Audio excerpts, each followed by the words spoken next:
पान नहीं खाते आप लोग? पान, पान मीठा बड़ा मजे का होता है, कुछ लोग खाते नहीं वैसे जीभ। अच्छा,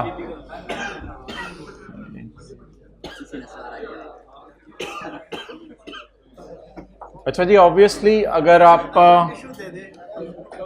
टिश्यू दे दो यार। हाँ, क्या पूछ रहे हो? नहीं, वो असर के बाद करते हैं।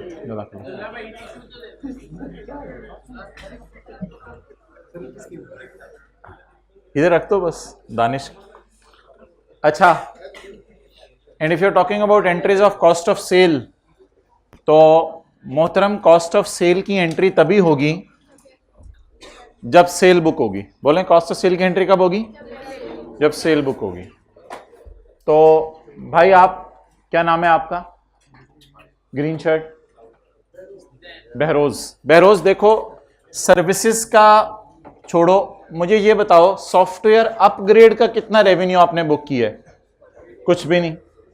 सॉफ्टवेयर अपग्रेड का रेवेन्यू आपने बुक नहीं किया। जब आपने सॉफ्टवेयर अपग्रेड का रेवेन्यू बुक नहीं किया हाइब्रिड में पहली क्लास में, तो फिर ऐसी सूरत के अंदर, इधर अटेंटिव हो जाए ना, ऐसी सूरत के अंदर सॉफ्टवेयर अपग्रेड का अगर रेवेन्यू आपने बुक नहीं किया, तो फिर ऐसी सूरत के अंदर सॉफ्टवेयर अपग्रेड की जो कॉस्ट है वो कॉस्ट ऑफ सेल में जाएगी, या वो पिछले सवाल की तरह इन्वेंट्री वर्क इन प्रोग्रेस में पड़ी रहेगी? वो अगर फिर जबरदस्ती निकालनी हो तो वो ऐसे निकलेगी, 350 ज़रब 10 इंटू, वो होगी inventory work in progress debit cash credit. अच्छा अच्छा यार, ये आपने होमवर्क में करना है 13 का 1, लेकिन कॉन्ट्रैक्ट मॉडिफिकेशन का सवाल ना रिवाइज करके, कल खुला देना है पूरा एक संडे का, उसमें ज़रा टाइम निकाल के ना ये सवाल कर लीजिएगा। पहले कॉन्ट्रैक्ट मॉडिफिकेशन रिवाइज कर लीजिएगा वरना मसला होगा। अच्छा,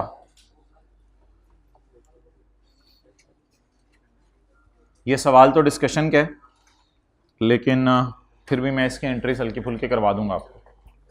पास्ट पेपर क्वेश्चन 12 देखो यार, बाकी हमारे हो गए हैं, 11 भी हो गया, 10 भी हो गया, 9 भी हो गया, 8 भी हो गया, 7 भी हो गया, बाकी 6 इंशाल्लाह अगली क्लास में मैंने करवाना है, बाकी 5 4 3 हो गया, दूसरा भी करवा दूंगा। अच्छा, तो बस ये हमने इंश्योर करना होता है पास पेपर ज़्यादा कवर हो जाए। वो IS 28 के 8 हमारे हो गए थे कवर। अच्छा,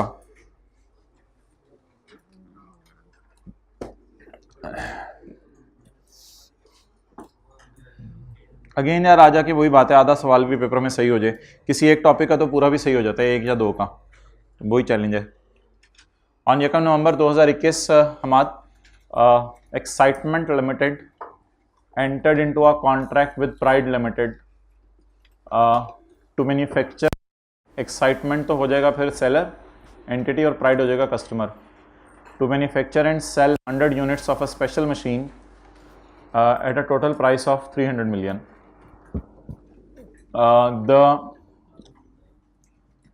At a total price of 300 million.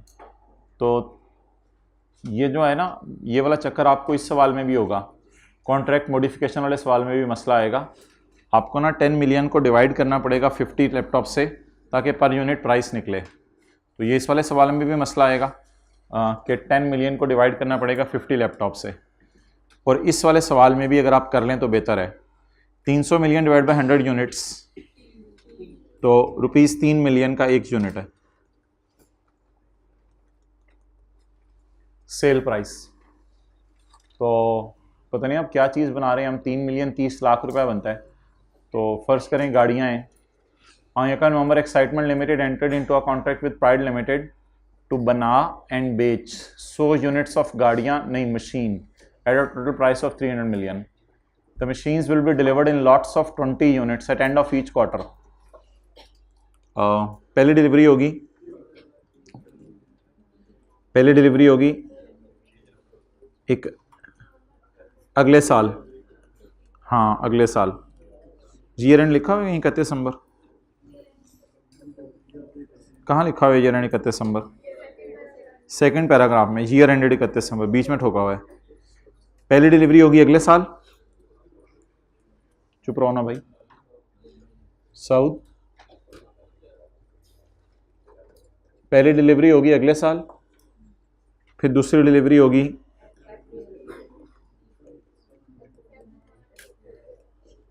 30 अप्रैल को, फिर मई जून जुलाई,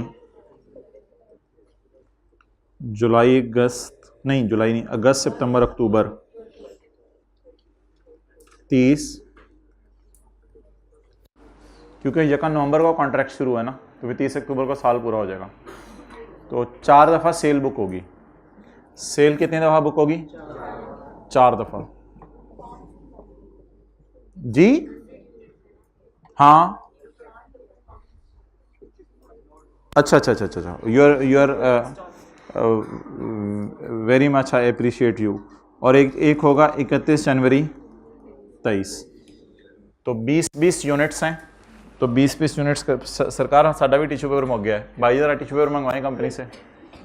तो अब आप मुझे बता दें 31 जनवरी, 30 अप्रैल, 31 जुलाई, 30 अक्टूबर, इस तरह नहीं पकड़ाते, डब्बा पकड़ाते होते हैं ये जिस तरह अभी टीएस समोसा बांट रहे थे उस तरह उन्होंने पकड़ाया। मैं देख रहा था उनको लेकिन कुछ कह नहीं रहा था। अच्छा जी, 1 2 3 लिफाफा आगे से पेश करते हैं, 1 2 3 4 5, ताकि अगले को तसल्ली हो, हाथ नहीं भी धुले। जैसे समोसे बड़े हाइजेनिक बन गया, घर से बना। 31 जनवरी, 30 अप्रैल, 31 जुलाई, 30 अक्टूबर, 31 जनवरी। अच्छा, अब मोहतरम, अब वो खाने के बाद सोच रहे क्या हुआ मेरे साथ, इस तरह हंसते हो, शर्म नहीं आती? The machines will be delivered in lots of 20 units at the end of each quarter. PL has paid 10% non-refund. Non-refundable पैसे doesn't mean it is revenue. It is a liability. Has paid 10% non-refundable consideration in advance. यकम नवंबर 21, ये कौन बोल रहा है? यकम नवंबर 21, cash debit, contract liability credit 300 ज़रब 10%, 30 million. अच्छा जी, PL has paid 10% non refundable consideration in advance. हाँ, अगर सवाल में आ जाए ना कि कॉन्ट्रैक्ट टर्मिनेट हो गया है और कॉन्ट्रैक्ट की नहीं, फिर रेवेन्यू नहीं, कॉन्ट्रैक्ट की 5 शराइत में कोई मसला है और कॉन्ट्रैक्ट, मैंने इसकी एक समरी बना के लाके आपको देनी है इंशाल्लाह मंडे को, वो मैंने बनाई थी, अब सुबह देखा सेव नहीं हुई थी, तो इसकी एक समरी इंशाल्लाह बना के लाके देनी है, जिसमें वो समरी क्या होगी, समरी में आपको बताता हूँ क्या होगी। यानी आइडेंटिफिकेशन ऑफ कॉन्ट्रैक्ट के आगे 5 बातें लिखी होंगी, फिर आइडेंटिफाई सेपरेट पीओ के आगे डिस्टिंक्ट वाली बात लिखी होगी, डिटरमिन ट्रांजैक्शन प्राइस में लिखा होगा variable consideration, incentive, bonus, consideration payable to customer, और वो तो समरी में इस तरह सारी बातें लिखी होंगी। याद आ रही ना थोड़ी थोड़ी स्टैंडर्ड में, जो भी प्रेजेंटेशन में receivable, contract liability, contract asset, contract cost, cost to obtain contract, incremental cost, not incremental cost, record revenue, PO satisfied at a point in time, PO satisfied at a point over time, customer receives and consumes, entity creates and customer controls, it has no alternative use and entity has a right to receive पैसे if customer default। ये सारी मैं बातें कर रहा हूं आपसे। रशीद, हमें ना पता था, हमें इतना कुछ पता, चलो किसी ने बता दिया हमें इतना कुछ पता। PL has paid 10% non-refundable consideration advance while remaining price will be paid in 5 equal installments।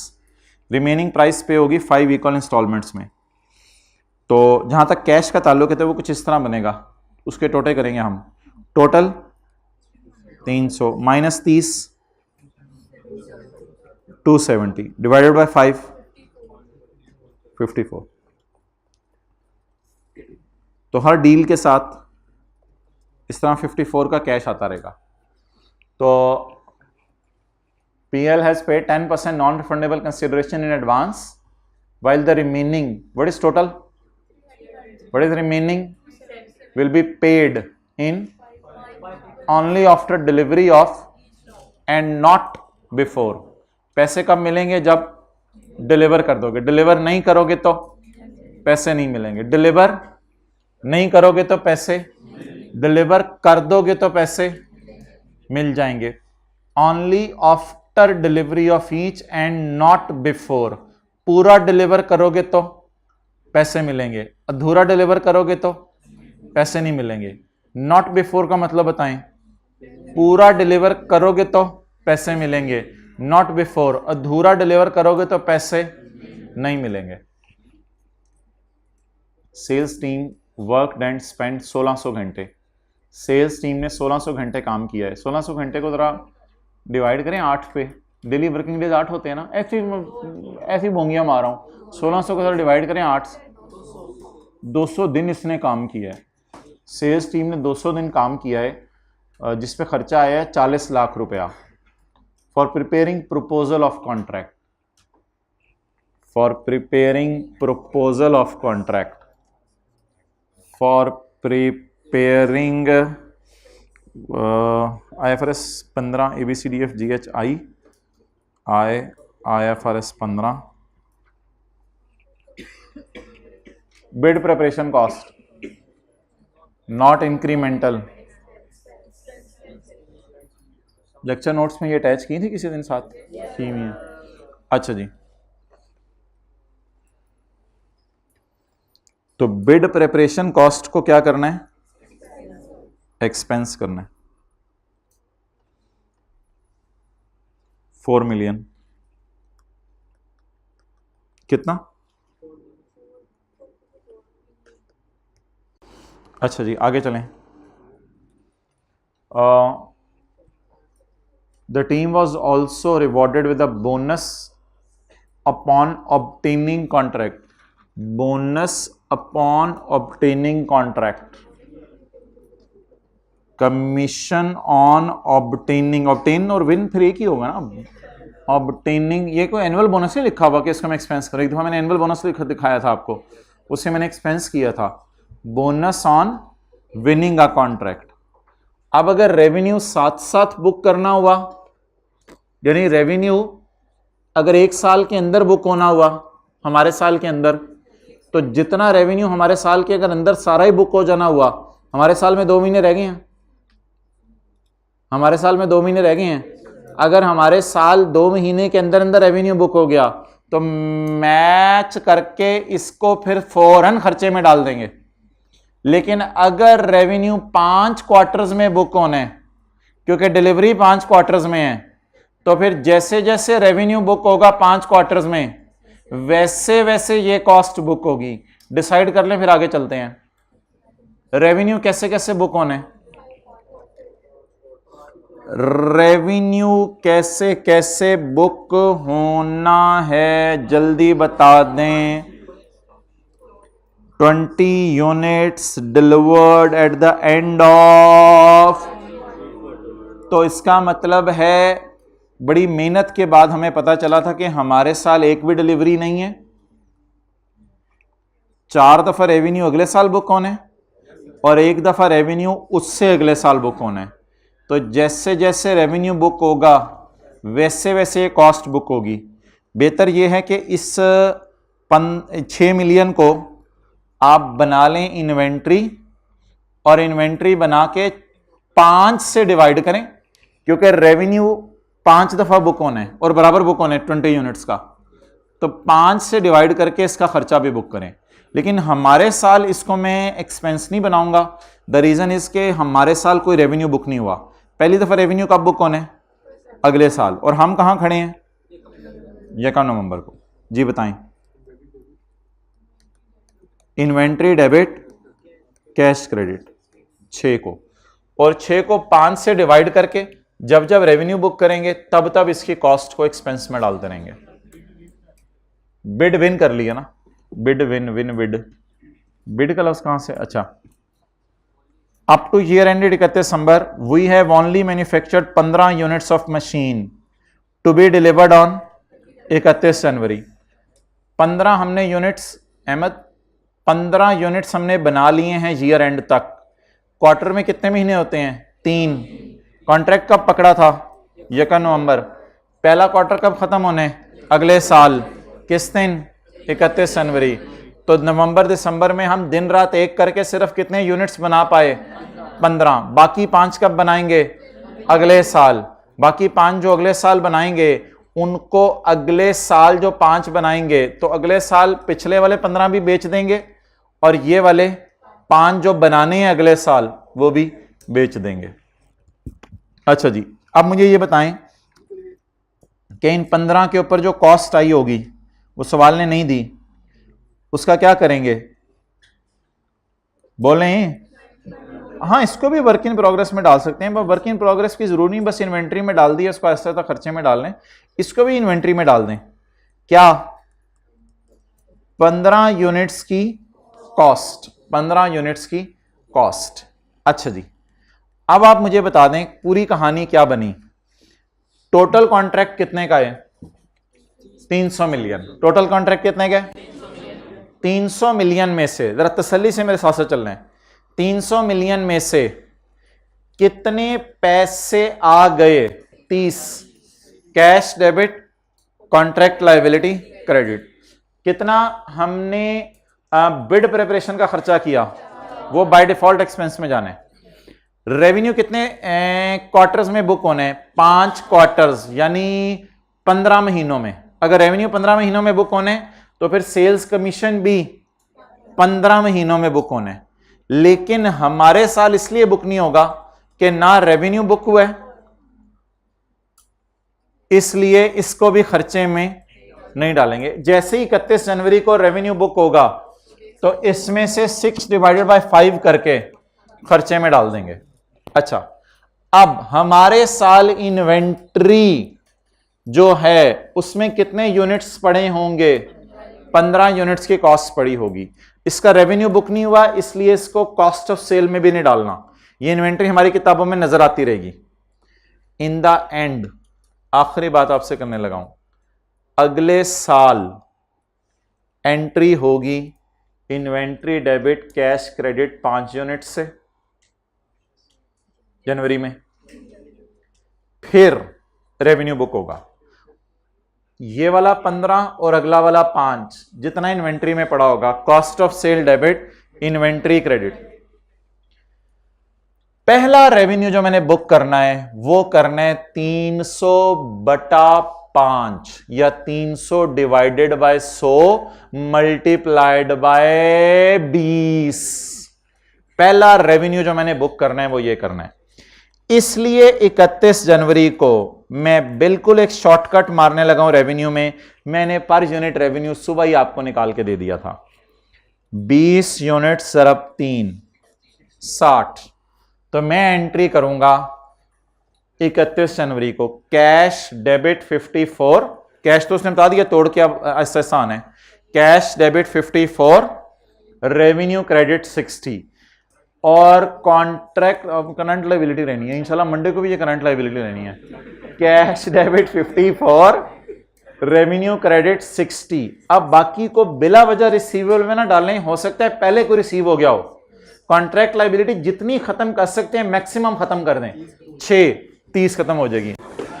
Cash debit 54, revenue credit, cash debit 54, revenue credit 60 और कॉन्ट्रैक्ट लायबिलिटी डेबिट 6। इंशाल्लाह जब अगला ऑर्डर आएगा, अगला ऑर्डर आ जाएगा सरकार, अगला ऑर्डर आ जाएगा। अगले ऑर्डर में क्या होगा? कैश डेबिट 54, रेवेन्यू क्रेडिट 60 और अभी भी कॉन्ट्रैक्ट लायबिलिटी डेबिट 6। तो आहिस्ता आहिस्ता ये 30 5 सालों में, 5 क्वार्टर्स में पूरा खत्म हो जाएगा। जी मोहतरम, आगे देखें।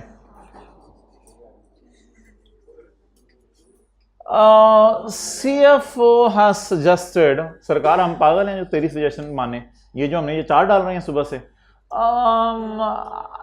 I suggest that revenue of 15 should be recorded in 2021। CFO ने कहा, मैं तो कहता हूँ कर लो यार, ठीक के रखो, रेवेन्यू रिकॉर्ड कर लो। कहते जरा सुनते जाओ, चेक के रखो यार, ये इधर उधर की बातें यार, चेक के रखो यार। चल बोल बोल आगे, और की करना है? as the machines are of special nature and have no alter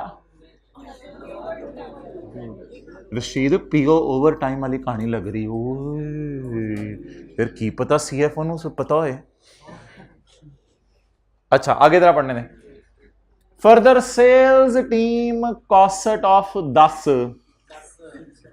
sales team cost of 10 शुद्ध भी तैकन तो पियन दल शेद 10 ਨੂੰ ला जा पियन डाल च यानी कि हम लेके गए हैं 6 को 4 को P&L में और 6 को inventory briefly describe how CFO may be in breach. मैं भी बताता हूँ प्रोफेशनल कॉम्पिटेंस नहीं है भाईजान में, प्रोफेशनल कॉम्पिटेंस नहीं है, बोला बादशाह। ये मैं नहीं कह रहा इंटेग्रिटी नहीं है या वो ऑब्जेक्टिविटी नहीं है या कॉन्फिडेंशियलिटी नहीं है, कोई चीज़ छुपाने को नहीं कह रहा, पता ही कुछ नहीं है, गाल नहीं मुंगी, प्रोफेशनल कॉम्पिटेंस ही नहीं है। फर्दर ये वाली तो चलें, ऊपर वाले 15 पे मैं बहस थोड़ी सी लंबी है आपसे मेरी, क्योंकि ये रेवेन्यू बुक होना चाहिए नहीं, लेकिन ये तो बिल्कुल बोंगी है ना। इसमें इन एनी केस 4 एक्सपेंस में जाना चाहिए, बाकी रेवेन्यू आहिस्ता आहिस्ता बुक होना है, तो इसको भी आहिस्ता आहिस्ता बुक होना चाहिए।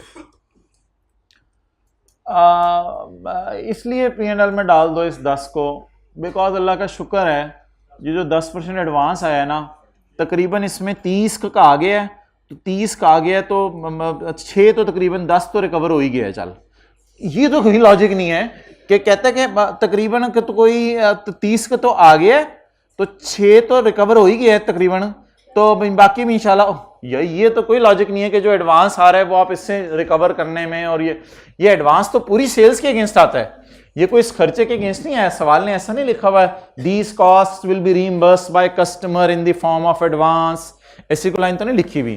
तो कहते हैं वो जो पैसे आए हैं वो माशाल्लाह 30 हैं और खर्चे 10 हैं, तो अल्लाह का शुक्र है तकरीबन इतने खर्चे तो रिकवर हो गए हैं।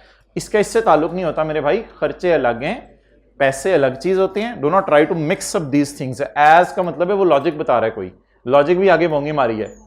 अच्छा अब हमने कोई रॉन्ग एंट्रीज तो करनी नहीं, अगर रॉन्ग एंट्रीज करनी होती तो फिर कुछ इस तरह की एंट्रीज वगैरह करनी थी हमने कि उसने रेवेन्यू में इतना डाल दिया है, एक्सपेंसेस में इतना डाल दिया है, और आगे तो लॉजिक लिखी हुई है, इससे क्या फ़र्क पड़ता है। तो कैश कुछ हम डालते फिर 30 का, बाकी बैलेंसिंग शैलेंसिंग कोई रिसीवेबल सेबल या कॉन्ट्रैक्ट लाइबिलिटी जो भी बैलेंसिंग बुलेंसिंग बनता वो करके कोई ना कोई एंट्रीज हमने आपको पता कर ही आनी थी। तो ये सारा ओरिजिनल कहानी है सारी,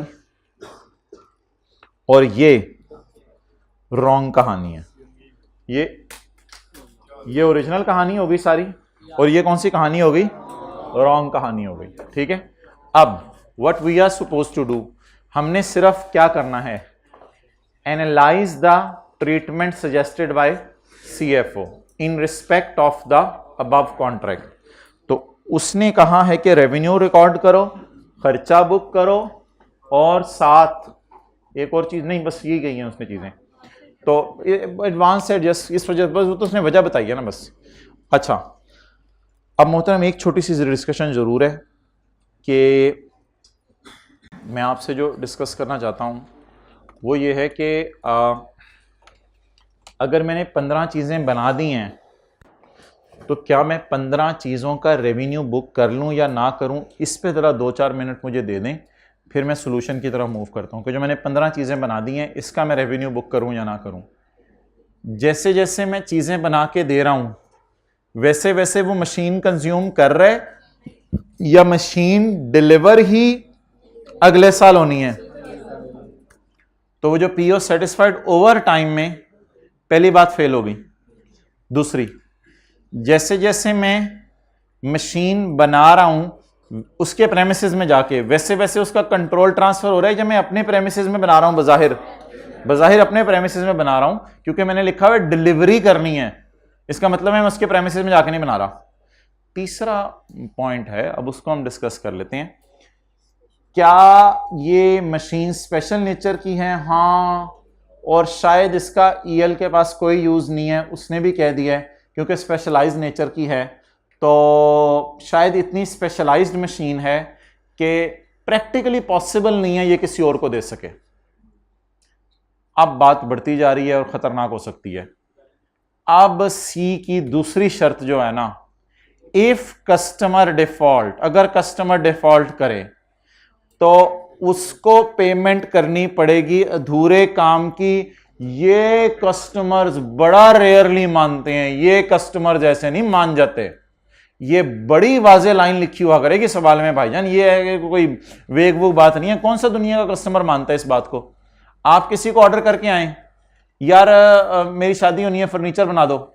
उसने कहा भाईजान फर्नीचर बनाना शुरू कर देता हूं, अगर अधूरा काम मैंने बीच में कुछ मसला हुआ, आपने मुझे कहा तो सारे जितना काम मैंने किया हुआ उसके पैसे देने हैं। आप कहेंगे भाईजान ये मैं नहीं लिखता, बेचना हुआ किसी और को भेज देना, मुझे नहीं पैसे उसे मैं देने का करता। तो इसलिए इस पे कस्टमर को मनाना पड़ता है, और उस पर फिर सवाल चीख चीख के पुकारेगा कि कस्टमर माना भी है इस बात के ऊपर कि मैं अधूरे काम के पैसे दूंगा। इस सवाल में कस्टमर कह रहे हैं मैं पैसे दूंगा ही नहीं जब तक तुम पूरा काम नहीं करके दोगे। अधूरे के तो दूर की बात है। ऑनली आफ्टर डिलीवरी, प्राइस में दूंगा ऑनली आफ्टर, नॉट बिफोर का लफ्ज सबसे इंपॉर्टेंट था। ये नॉट बिफोर का लफ्ज था, कभी भी उससे पहले पैसे मैं नहीं दे सकता। अधूरे काम के पैसे दे दूं तेरी सोच है, नॉट बिफोर। तो that was a highly bit technical, but other discussion हम करके फिर भी मार्क्स गेन कर सकते थे, कोई ऐसी वो परेशानी वाली बात नहीं है। तो what we are suppose to do now, हमने स्टैंडर्ड के अंदर पैरास खोलने हैं, वो अब हमें मजबूरन खोलने पड़ेंगे। और अब मैं स्टैंडर्ड खोल रहा हूँ, आप पीओ सेटिस्फाइड ओवर टाइम का पैरा बताएं कौन सा है। पैरा नंबर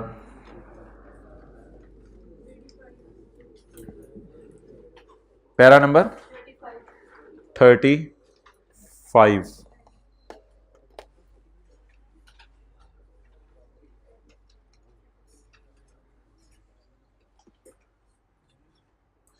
मैं स्टैंडर्ड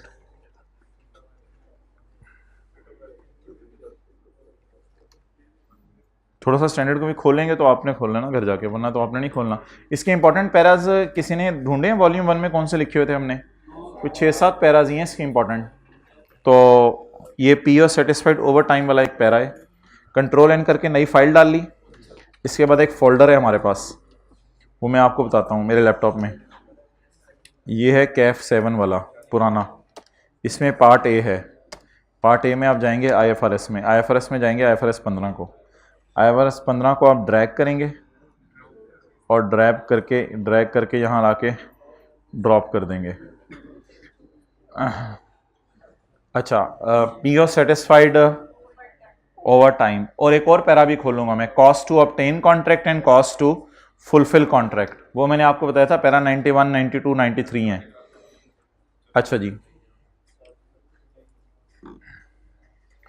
अब आप लोगों ने वॉल्यूम 1 में से जाके ढूंढने हैं। एक तो ये आइडेंटिफिकेशन ऑफ कॉन्ट्रैक्ट है, चलिए यहाँ स्टैंडर्ड भी आज देख लेते हैं।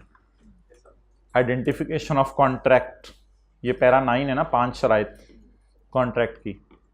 उसके बाद फिर इसके बाद एक पैरा ये था, entity has yet not received any consideration. नहीं, ये मैं देखता हूँ किधर आ रहा है, ये वाला contract has been terminated and consideration received is non refundable, para 15 था।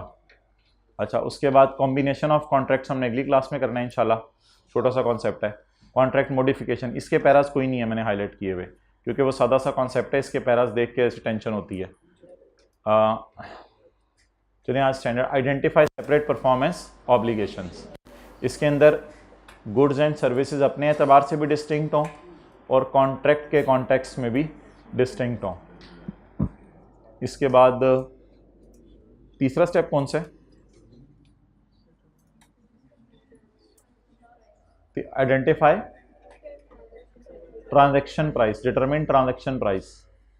Performance obligation satisfied at a point in time, over time मैंने ढूंढनी है। 35 performance obligation satisfied over time.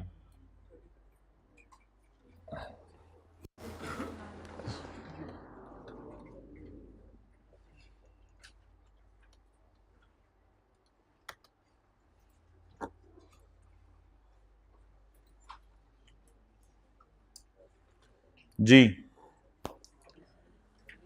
इसको इसी तरह पेपर में लिखिएगा जैसे मैंने कहा हुआ है, entity performance does create an asset with no alternative use to entity. entity ये बिल्कुल because of its specialized nature, because of its, लिखें revenue will be recorded over time if, लिखना शुरू करें सोल्यूशन। हाँ, सोल्यूशन इस जवाब का, इस सवाल का, revenue should be recorded by an entity over time, revenue should be recorded by an entity over time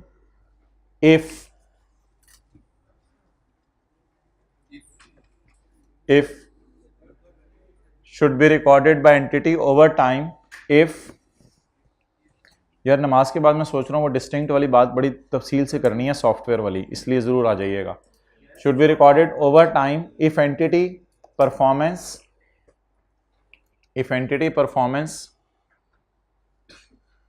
create an asset, if entity performance does not, ना लिखना मुश्किल इंग्लिश है, if entity performance create an asset with no alternative use to entity. Entity performance create an asset with no alternative use to entity. And entity has right to payment. An entity has right to payment for performance completed to date. किसी भी वक्त के पैसे ले सकती है वो। An entity has right to payment. An entity has right to payment for performance completed to date.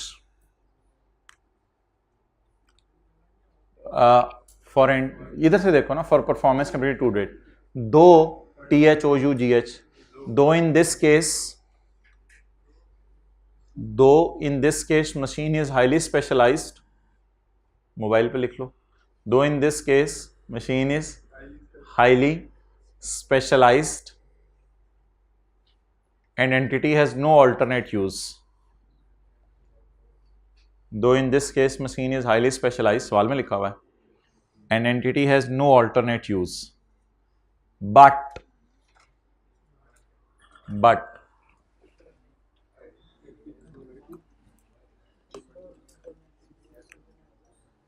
वो वाला मसला है जो ना आपको बताया है। But the right to consideration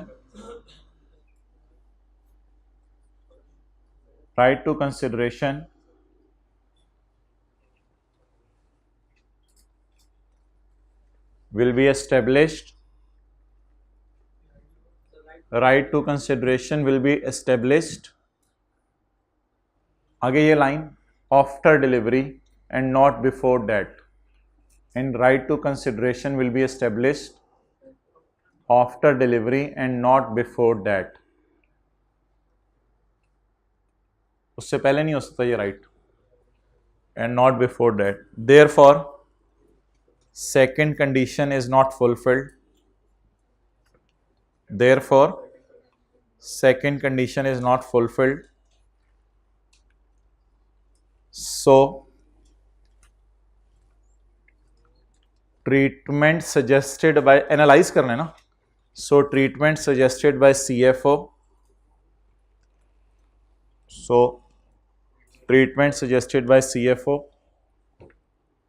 is not in line with IFRS 15. Treatment suggested by CFO is not in line with IFRS 15 and revenue will be recorded at a point in time.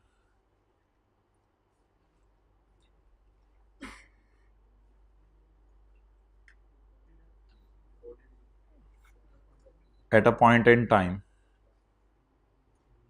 that is when control is transferred at each quarter end. ऐसे तो नहीं बन गया पूरा, that is when control is transferred at each quarter end.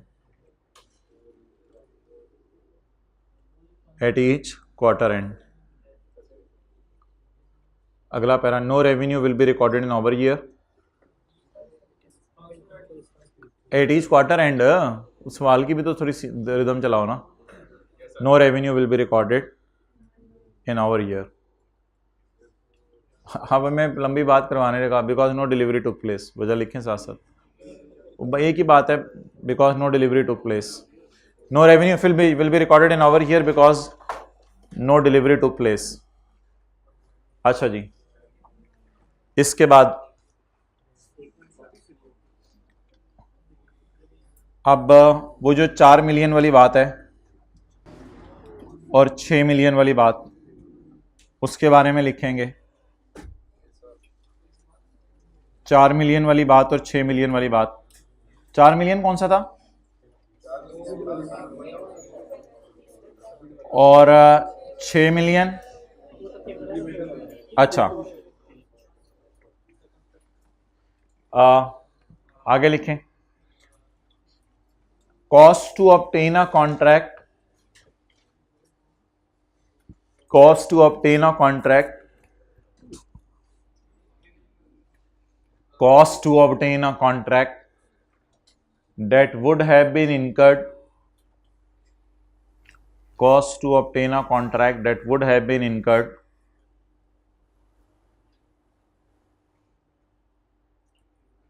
regardless of whether contract was obtained or not, regardless of whether the contract was obtained or not, shall be recognized as an expense। ऐसे देख लो ना, whether the contract was obtained or not, वो देखने बाहर चला गया। regardless of whether the contract was obtained or not shall be recognized as expense। therefore, इसके आगे लिखे ना पैरा 93, therefore, ये पैराज IFRS में लिखे हुए वॉल्यूम 1 में। therefore रुपीज कितना था 4 million for bid preparation, therefore rupees 4 million for bid preparation should be expensed, for bid preparation should be expensed, should be expensed। however entity shall recognize 6 million, entity shall, I cap का solution देख लेंगे, खोलते छोटा सा हो। however entity shall recognize 6 million as an asset, however अब ये para 91 लिखवा रहा हूं। however entity shall recognize rupees 6 million as an asset because it is incremental cost, because it is incremental cost, because it is incremental cost of obtaining a contract, because it is incremental cost of obtaining a contract। however नहीं अपनी तरफ से and it will be amortized over 5 quarters as and when revenue is recorded, and it will be amortized over 5 quarters as and when revenue is recorded, over 5 quarters as and when revenue is recorded। it will be, part C का end है, लिख लें ऊपर, part C का end है, दोबारा सुनना घर जाके। अच्छा, however it will be recorded as an expense over 5 quarters, however it will be relax हो जाएं, however it will be recorded as an expense over 5 quarters as and when revenue is recorded।